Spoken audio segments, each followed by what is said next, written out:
Dear students and parents, நான் இன்று சில விடயங்கள், அதாவது கல்வி தொடர்பாக மாணவர்கள் கற்றுக்கொண்டிருக்கும் போது அந்த மாணவர்கள் சம்பந்தமான விடயத்தில் பேரண்ட்ஸ் எவ்வாறு நடந்து கொள்ள வேண்டும், சில விடயங்களில் பேரண்ட்ஸுக்கு என்ன பொறுப்புகள் இருக்கின்றது என்ற ஒரு விடயத்தை மிகச் சுருக்கமாக நான் பேசலாம், அளவலாவலாம் என்று வந்திருக்கின்றேன். இன்று நாம் இருப்பது ஒரு வித்தியாசமான யுகத்தில். இன்று வாழும் பிள்ளைகளை கூட ஜட் ஜெனரேஷன் என்று சொல்கிறார்கள்.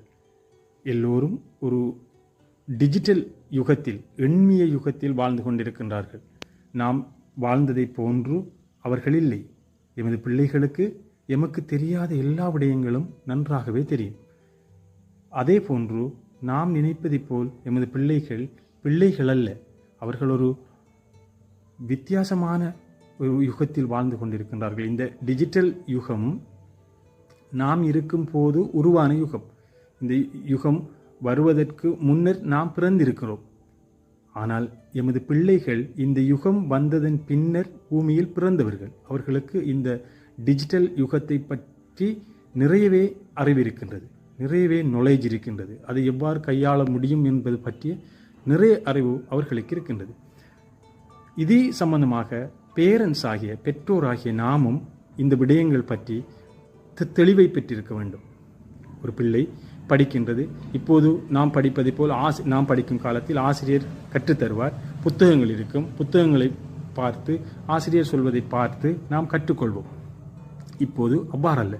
பல்வேறு வழிகளில், சமூக ஊடகங்களில், ஜூம் போன்ற தொழில்நுட்பத்தில், இணைய வழியில், பல்வேறு அடிப்படையில் இன்று மாணவர்கள் கற்றுக்கொண்டிருக்கின்றார்கள். ஒரு ஆசிரியர், ஒரு சிறந்த ஆசிரியர் முழு இலங்கைக்கும் கொடுக்கலாம்.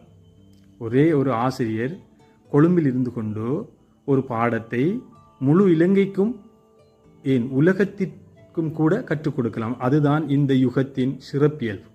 இந்த யுகத்தில் வாழும் பிள்ளைகளுக்கு இந்த யுகத்தை எவ்வாறு கையாள வேண்டும் என்ற நெறிப்படுத்தலை செய்வதற்கு பெற்றோருக்கும் இந்த நாலேஜ் இருக்க வேண்டும், இந்த அறிவு இருக்க வேண்டும். பெற்றோர் இது சம்பந்தமாக இப்போது பிள்ளைகளுக்கு, எமது ஆண் பிள்ளைகளை நாம் இழந்துவிட வேண்டும் என்றால் அந்த பிள்ளைக்கு ஒரு மோட்டார் பைக்கை வாங்கி கொடுக்கலாம்.